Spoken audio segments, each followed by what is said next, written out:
Cabin mate 24 hours study hall and work space mobile app download చేసుకుని ఇప్పుడే మీ క్యాబిన్ బుక్ చేసుకోండి. Hi hello welcome to Suman TV. నేను మీ రోషన్. సో మనకు తెలిసిందే నిన్న నైట్ కూడా చాలా చోట్ల వాళ్ళ డ్రోన్స్ అండ్ కాల్పులు జరగడం, పాకిస్తాన్ ఎదురుదాడికి పాల్పడుతుందని చెప్పేసి తెలిసిన విషయమే. కాబట్టి ఫిరోజ్పూర్లో నిన్న నైట్ దాదాపు 10 డ్రోన్స్ దాకా వదిలారు, కాల్పులు జరుపుతున్నారు. ఆ కాల్పుల్లో చాలామంది భారతీయులు వాళ్ళ కుటుంబాలతో అక్కడ ఉన్నారు.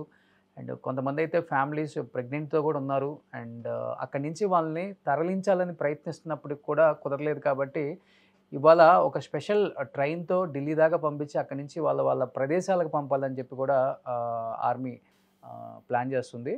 బట్ దానిలో భాగంగానే ఇప్పుడు నిన్న నైట్ నాకు వేరే త్రూ నాకు ఒక నెంబర్ వచ్చింది అక్కడ ఉన్న ఫ్యామిలీస్కి సంబంధించి. అండ్ తను ప్రెగ్నెంట్ అండ్ వాళ్ళ హస్బెండ్ కూడా 3-4 days అయింది అండ్ పోరాడుతున్నారు, ఇంటికి రాలేదు.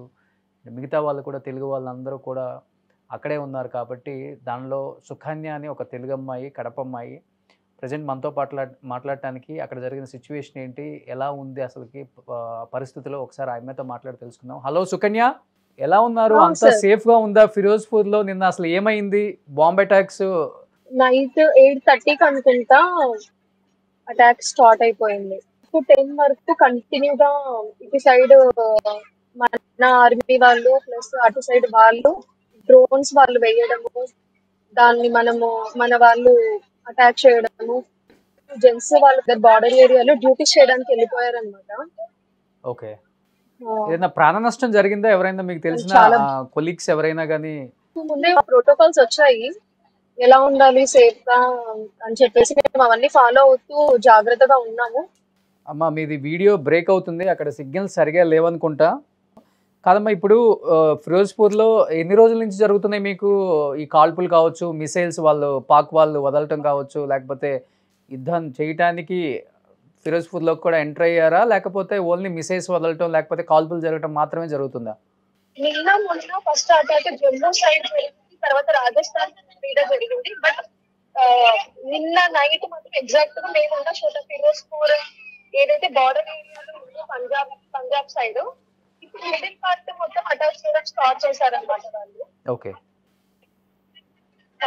లక్కీగా మా సోల్జర్స్ అక్కడ యాక్టివ్ గా ఉండడం వల్ల మాకు ఎలాంటి ప్రమాదం అయితే జరగలేదు. వాళ్ళు అక్కడ డ్యూటీ చేస్తున్నారు కాబట్టి ఇక్కడ మేము జాగ్రత్తగా ఉండగలిగాము.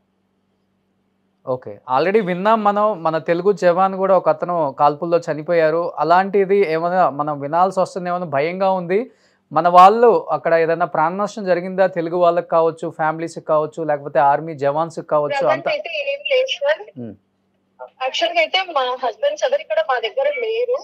బట్ మా ఫ్యామిలీ సేఫ్టీ కోసము కొంతమంది ఆర్మీ పర్సన్స్ ఉన్నారు. ఇప్పుడు వాళ్ళ ద్వారానే మేము సేఫ్ గా ట్రైన్ ఎక్కాము. ఢిల్లీ వరకు మా ట్రైన్ ఉంది. అక్కడ నుంచి మేము ఎవరి ఫ్యామిలీస్ వాళ్ళు అక్కడ నుంచి డిస్పాచ్ అయిపోతాము. ఎవరిని ఇక్కడ పిలుచుకోలేని పరిస్థితిలో ఉన్నామన్నమాట మమ్మల్ని తీసుకెళ్ళడానికి. ఒకవేళ వస్తే వాళ్ళు కూడా డేంజర్ సిచ్యువేషన్ లోని ఉండాల్సి వస్తుంది అని చెప్పేసి. మిగతా మా హస్బెండ్స్ అందరూ బార్డర్ ఏరియాలోకి వెళ్ళి అక్కడ డ్యూటీ చేస్తున్నారు. వాళ్ళు అక్కడ ఉన్నారు కాబట్టి మేము ఇక్కడ సేఫ్ గా ఉండగలిగాం. ఓకే, ఇప్పుడు మీ వారు కూడా డ్యూటీలోనే ఉన్నారమ్మా? మీ వారు కూడా డ్యూటీలోనే ఉన్నారు అక్కడ ఇప్పుడు? డ్యూటీలోనే ఉన్నారు సార్. ఓకే, ధైర్యం చెప్పి పంపించారా మీకు? మేము ధైర్యంగా ఉన్నాము, ఇబ్బంది లేదు, ఫైట్ చేస్తాము, భారత్ కోసం నిలబడతాము, మీరు ఏమి ఇబ్బంది పడద్దు, బాధపడద్దు మా గురించి ధైర్యంగా చెప్పి పంపించారా? ధైర్యం చెప్పడమే కాదు, నేను యాక్చువల్లీ ప్రెగ్నెంట్, 8 months ప్రెగ్నెంట్. నాకు అనిపిస్తుంది నేను కూడా మీతో పాటు వస్తాను, ఎంతో కొంత స్టాండ్ అయ్యి మీకు హెల్ప్ చేస్తాను ఏదో మాకు వచ్చినంత వరకు. నాకు చాలా ఇదిగా వదిలిపెట్టి వెళ్ళాలంటే అసలు మా పరిస్థితి ఎలా ఉందంటే ప్రతి ఒక్క వైఫ్ ఏడుస్తున్నారు సార్. 1 week అయిపోయింది. సివిలియన్స్ కి ఈ పెయిన్ తెలియదు అనమాట. ఎవరైతే బార్డర్ ఏరియాలో డ్యూటీ చేస్తున్నారో వాళ్ళ పేరెంట్స్ కి, వాళ్ళ వైఫ్ కి, వాళ్ళ పిల్లలకి తెలుసు అంటే క్రిటికల్ సిచ్యువేషన్ లో ఉన్నామనేది. ఏ క్షణంలో ఏం జరుగుతుందో తెలియదు, వాళ్ళు ఏ టైంలో అటాక్ చేస్తున్నారో కూడా తెలియదు. ఓకే, కాదమ్మా, అందరూ ఆల్మోస్ట్ మీరు చెప్పారు ఒక మాట, మేమందరం ఆడవాళ్ళం అయినప్పుడు కూడా వాళ్ళ భార్యలుగా మేము కూడా ఉండి పోరాడతామని మీరు ఒక మాట అన్నారు చూసారా, అది కూడా మీరు 8 months ప్రెగ్నెంట్ అని చెప్పారు. నిజంగా హ్యాట్సప్ అమ్మ మీకు అసలుకి. అంటే మీరు అక్కడ ఉన్న సిచ్యువేషన్స్ చూశారు కాబట్టి మీకు తెలుసు.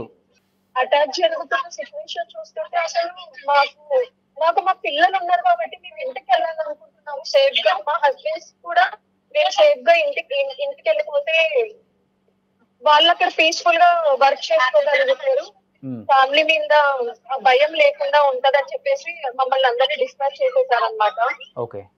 అసలు మేము సెండ్ ఆఫ్ చెప్పడానికి కూడా వాళ్ళ పక్కన లేదు. అసలు ఇక్కడ నుంచి దాటుకొని వెళ్తుంటే మేము వెళ్తాము సేఫ్ గానే ఉంటాము. వీళ్ళు ఇది ఎన్ని రోజులు పడుతుంది, నెల పడుతుందో 2 నెలలు పడుతుందో 3 నెలలు పడుతుందో, ఇంటికి ఎలా వస్తారో. కనీసం వెళ్ళిన వాళ్ళు సార్ తింటున్నారో తినట్లేదా, మాకు కాల్స్ కూడా లేవు అసలు వాళ్ళ సైడ్ నుంచి. నేను కాల్ చేస్తే వాళ్ళు ఎత్తారు, వాళ్ళు రిటర్న్ కాల్ చేయడానికి కూడా వాళ్ళకి టైం లేదు అక్కడ. 24/7 వాళ్ళు ఆన్ డ్యూటీలోనే ఉన్నారు. అది ఎండకు ఉంటున్నారు. ఇక్కడైతే 2-3 days నుంచి పిడుగులు పడుతున్నాయి, ఫుల్ రైన్. ఆ టైంలో కూడా వాళ్ళకి నిలబెట్టుకొని వాళ్ళ గన్నులు పట్టుకొని డ్యూటీ చేస్తున్నారు. మాకైతే అసలు 1 week అయింది. పిల్లల కోసం మేము స్ట్రాంగ్ గా ఉంటున్నాం. మేము వీక్ అయితే పిల్లలు ఏమైపోతారా అని చెప్పేసి వాళ్ళని తలుచుకుంటేనే అసలు చాలా బాధగా ఉంటుంది. ఓకే. ఎన్ని రోజులైందమ్మా మీ వారిని చూసి మీరు? 5 days అవుతుంది సార్. 5 days అయింది. సో 5 days నుంచి ఫోన్ లేదు, కాంటాక్ట్లో ఎవరు లేరు, ఒకవేళ ఫోన్ చేసినా లిఫ్ట్ చేయట్లేదు. అంతా కూడా వాళ్ళు 24/7 చేస్తే జస్ట్ ఒక 2 మాటలు మాట్లాడుతున్నారు, నేను బాగానే ఉన్నాను, మీరు టెన్షన్ తీసుకోవద్దు. ఓకే. వాళ్ళ టెన్షన్ కూడా అక్కడ మమ్మల్ని ఇక్కడ నుంచి ఎలాగైనా పంపివ్వాలి, ఎందుకంటే వాళ్ళు మా దగ్గర లేదు. వాళ్ళు ఎక్కడున్నారో మాకు చెప్పారు, అది సీక్రెట్ గా ఉంటది కాబట్టి. ఓకే. వాళ్ళు ఎక్కడున్నారు, ఏ ఏరియాలో వర్క్ చేస్తున్నారు అనేది కూడా మాకు ఎటువంటి మెసేజ్ పాస్ చేయరు అనమాట. ఓకే. బహుశా మీకంటే అలవాటు అయి ఉండొచ్చు. పిల్లలు కొంచెం అంటే కాల్పులు జరుగుతున్నాయి అండ్ మిసైల్స్ కూడా వదులుతున్నారు, ఎదురు దాడి జరుగుతుందని చెప్పారు కాబట్టి పిల్లలు కొంచెం బాగా భయానికి గురై ఉంటారమ్మా నాకు తెలిసి ఆ సౌండ్స్ కి. రాత్రి ప్రతి ఒక్కరు చిన్న చిన్న పిల్లలు బెడ్ కిందకి వెళ్ళి దాక్కున్నారు అసలు ఆ సౌండ్స్ వినలేక. అంత భయంకరమైన సౌండ్స్. నేను దూరం నుంచి ఎక్కడే విన్నాను, లుధియానా సైడ్ అటు అటాక్ అయ్యింది, ఒక 3 times సౌండ్ వచ్చింది. కానీ నిన్న జరిగింది మాత్రం మేమున్న చోట జరిగింది. కంటిన్యూగా ఒక 1 hour వరకు ఇటు సైడ్ మన వాళ్ళు అటాక్ చేస్తున్నారు, అటు సైడ్ వాళ్ళు అటాక్ చేస్తున్నారు. నేను నా కళ్ళతో ఇట్లా మా కోటర్ పై నుంచి 6 drones వెళ్ళడం చూసాను. మళ్ళీ అది అక్కడే పేలిపోవడం కూడా చూసాను. అసలు ఆ సౌండ్స్ ఎంత భయంకరంగా ఉన్నాయంటే పిల్లలు అయితే అసలు అన్నం కూడా తినలేదు ఆ భయంతో. అమ్మ మనం వెళ్ళిపోదాము అని ప్రతి ఒక్కరు అలానే ఏడుస్తున్నారు. హస్బెండ్స్ లేకపోవడం వల్ల మేము ఒకరికొకరు ఒకే కోటలో పిలిపించుకొని అందరం ఒకే చోట ఉన్నాం నైట్ అంతా సేఫ్ గా. ఏ క్షణంలో ఏం జరుగుతుందో తెలియదు. అంటే మిమ్మల్ని బంకర్స్ కి తరలించారా ఈ 3-4 days, లేకపోతే మీరున్న మీకు ఇచ్చిన క్వార్టర్స్ లోనే ఉండాల్సి వచ్చింది అసలుకి? మేము క్వార్టర్స్ లోనే ఉన్నాము. మాకు అన్ని విధాలుగా మా ఫెసిలిటీస్ మాకు ఉన్నాయి. కొంతమంది ఇక్కడ ఉన్నారు, మాకు సెక్యూర్ గా. బయట వాళ్ళని ఎవరిని అలో చేయట్లేదు, మమ్మల్ని బయటకి వెళ్ళనివ్వట్లేదు అనమాట. మాకు కావాల్సిన కొన్ని ఏదైతే తినడానికి పాలు అలాంటివి ఉంటే అవన్నీ వాళ్ళే మాకు జాగ్రత్తగా చూసుకున్నారు. లోపల ఉన్నంత వరకు మాకు ప్రాబ్లం అనిపించలేదు. బట్ జరిగింది కూడా అటాక్ లోపలే. ఇప్పుడు వాళ్ళ టార్గెట్ అంతా సివిలియన్స్ మీదనే ఉంది మాకు తెలిసి. అక్కడ బార్డర్ లో వర్క్ చేస్తున్న హౌస్ సోల్జర్స్ మీద వాళ్ళ టార్గెట్ లేదు. వాళ్ళ టార్గెట్ అంతా సివిలియన్స్ మీద ఉంది కాబట్టి మమ్మల్ని వెంటనే ఇక్కడ ఉండడం సేఫ్ కాదు మీరని చెప్పేసి మమ్మల్ని డిస్పాచ్ చేసేసారు. యాక్చువల్గా మేము ఎప్పుడో వెళ్లాల్సిన వాళ్ళకు మా ప్రతి ఒక్క ట్రైన్స్ ఫ్లైట్స్ క్యాన్సిల్ అవుతూ వస్తుండే. దానివల్ల మేము ముందే బయలుదేరలేకపోయాం అనమాట. ఓకే. ఎంతమంది ఉన్నారు మన తెలుగు వాళ్ళు, అంటే ఫ్యామిలీస్? అంటే అక్కడ మన తెలుగు వాళ్ళు నాకు తెలిసి మా యూనిట్ లో ఒక 6-7 members ఫ్యామిలీస్ ఉన్నారు.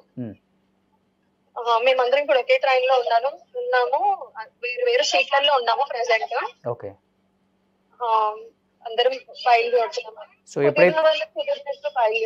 ఎప్పుడైతే కాల్పులు ఆపేశారో అప్పుడు స్టార్ట్ అయ్యారు మీరు లోపల నుంచి బయటికి రావటం? కాల్పులు 10:30కి వర్షం పడింది. దాని తర్వాత కొంచెం సైలెంట్ అయిపోయింది. దాని తర్వాత అయితే జరగలేదు. మళ్ళీ 5:30కి ఇటు సైడ్ శ్రీనగర్ సైడ్ జట్లు టు పాకిస్తాన్ వాళ్ళు వచ్చారు, 2 వచ్చారు.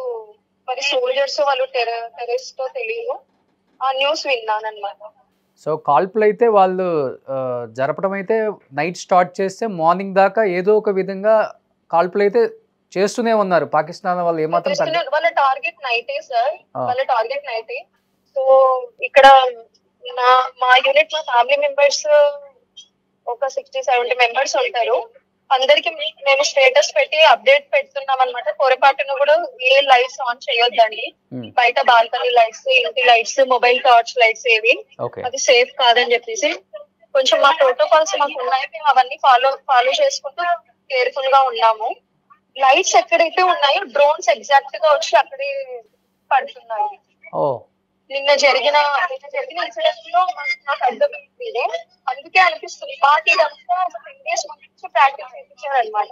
సైరన్ సౌండ్ రాగానే పిల్లలందరూ లోపలికి వెళ్ళిపోయి బయట ఎవరు ఉండకూడదు, లైట్స్ ఏది ఆన్ లో ఉండకూడదు. చాలా కష్టం నిజంగా. లైట్లు ఇంట్లో ఏమి క్యాండిల్ కూడా వెలిగించకూడదు అనేది కూడా చాలా కష్టం పిల్లలతో అసలుకి. పాపం నిజంగా అంతా క్లోజ్ చేసేసుకున్నాక ఒక దీపం పెట్టుకోవడమా, చిన్న టార్చ్ పెట్టుకోవడమా, అది కూడా బయటకి షాడో వెళ్ళకుండా అలా అలా మెయింటైన్ చేసుకున్నాం అనమాట. ఓకే ఫుడ్ వరకు డే టైం లోనే ప్రిపేర్ చేసుకొని నైట్ వరకు అదే అడ్జస్ట్ అయ్యేలా సెట్ చేసుకునే వాళ్ళము. ఓకే నిజంగా ఆర్మీ ఫ్యామిలీస్ అందరికి సెల్యూట్ అమ్మా. ఎంతో కష్టపడుతున్నారు. అటు పక్కన మీ మీ అందరు హస్బెండ్స్ కావచ్చు, ఒకవైపు మీరు ఫ్యామిలీస్ అక్కడ ఉండి పిల్లలతో అండ్ ఇన్ని కష్టాలు పడుతున్నారు అనేది ఎవరికి తెలియదు. ఒక్కసారిగా నేను మీ మెసేజ్ చూడగానే నాకు చాలా బాధ అనిపించింది. నైట్ కాల్పులు స్టార్ట్ అయినాయి, చాలా టూ మచ్గా సౌండ్స్ వస్తున్నాయి, పిల్లల చాలా అసలు ఆ టైంలో ఎవ్వరు లేరు సార్. అసలు అక్కడ అటాక్ జరుగుతుందన్న విషయం కూడా ఎవ్వరికి తెలియదు. అసలు అది సడన్ గా మేము ఆ సాంగ్స్ వినంగానే మేము అసలు ఎంత అట్లా బాడీ అంతా షివర్ అయిపోయింది మాకు. చూసాం మేము అంతా కళ్ళతో అసలు ఆ ఇన్సిడెంట్. సో వాళ్ళ టార్గెట్ అంతా కూడా సివిలియన్స్. మీరు చెప్పినట్లుగా మీరు అక్కడ ఉన్నారు కాబట్టి మీకు అక్కడ పరిస్థితులు అర్థం చేస్తున్నారు కాబట్టి. సివిలియన్స్ మీదనే ఉంది సార్. ఓకే మీది ఎక్కడమ్మా? మీది ఆంధ్రానా తెలంగాణ? మాది ఆంధ్ర సార్. ఆంధ్ర ఎక్కడ మీది? Kadapa district. Kadapa district. Okay so మీరు జాగ్రత్తగా సేఫ్గా ఉండండి. 8 months ప్రెగ్నెంట్ అని చెప్పారు. ఒక బాబు ఉన్నారు కదా మీకు కూడా? సో 8 months ప్రెగ్నెంట్ అని చెప్పారు. చాలా ధైర్యంగా ఉండండి. ఈ టైంలో చాలా ధైర్యంగా ఉండాలి. అండ్ ఏ బ్యాడ్ న్యూస్ మనం వినకూడదనే కోరుకుంటున్నాము. అందరూ కూడా చాలా గట్టిగా పోరాడుతున్నారు భారత్ కోసం. దానిలో మీరు కూడా భాగం అని చెప్పుకోవచ్చు చెప్పాలంటే. చాలా హ్యాపీగా ఉండండి అమ్మా. ఇప్పుడు మనం అందరం ప్రే చేయాల్సింది మన వాళ్ళకు ఏ ప్రమాదం జరగకూడదు, అందరూ సేఫ్ గా ఉండాలి. అందరం అదే కోరుకుందాం. ఇరువైపులా ప్రాణ నష్టం జరుగుతుంది. పీస్ఫుల్ గా ఇదంతా సాల్వ్ అయిపోవాలి. 3-4 months టైం పట్టినా పర్లేదు, కానీ అందరూ మా వాళ్ళందరూ మాకు సేఫ్ గా ఇంటికి రావాలనేది మేము దేవుని ప్రార్థిస్తున్నాము. సుకన్య యాజ్ ఎ బ్రదర్గా చెప్తున్నాను, చాలా ధైర్యంగా ఉండమ్మా. ఈ టైంలో చాలా ధైర్యంగా ఉండాలి నువ్వు. నెక్స్ట్ మంత్ డెలివరీ ఉండొచ్చు మీకు. మీ పేరెంట్స్ చాలా హ్యాపీగా ఫీల్ అవుతుంటారు, ఎందుకంటే మీరు బ్యాక్ వస్తున్నారు. ఈ టైంలో చాలా ఇంపార్టెంట్ తల్లిదండ్రుల దగ్గర ఉంటాం మీరు. మిగతా ఫ్యామిలీస్కి కూడా చెప్పమ్మా, ఒకసారి కన్వే చేయి, అందరినీ ధైర్యంగా ఉండమని చెప్పండి. మన వాళ్ళకి ఏమి కాదు, అందరూ ఎదిరించి పోరాడి నిలిచి భారత్ జెండాని ఎగరేస్తారు, అంత టాలెంట్ ఉంది. సో అదే జరగాలని మనస్ఫూర్తిగా కోరుకుందాం. జై హింద్, జై భారత్ అమ్మ. Thank you so much Sukanya.